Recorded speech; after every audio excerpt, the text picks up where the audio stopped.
Est-ce que je perçois 100% des loyers d'une SCPI?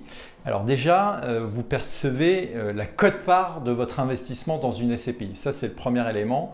Et à partir du moment où vous êtes bien évidemment entré en jouissance. Mais ça, l'entrée en jouissance, on a fait une vidéo spécifique là-dessus. Alors, ce qu'il faut savoir, c'est qu'un gérant, il va vous distribuer les loyers de manière mensuelle ou trimestrielle. Ce qu'il faut avoir en tête, et c'est important de l'avoir en tête, c'est que au moment de la déclaration courant mai de chaque année, vous allez recevoir un imprimé fiscal unique. Sur cet imprimé fiscal unique, vous allez avoir le montant à déclarer.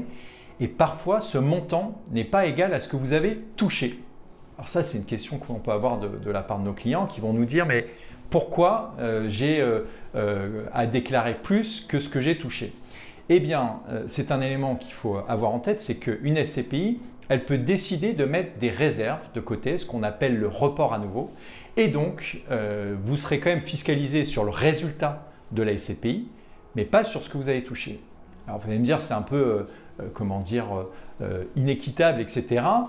Sans doute, c'est vrai. Par contre, le jour où un gérant va décider de vous distribuer une partie du report à nouveau, donc la réserve qui a été mise de côté par la SCPI, eh bien, vous ne serez pas fiscalisé puisque vous avez déjà été fiscalisé auparavant. Donc, c'est un élément qui est important.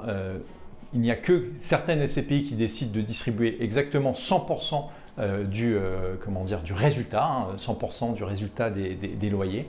Voilà, donc si vous avez des questions sur le sujet, n'hésitez pas. On se fera un plaisir d'y répondre.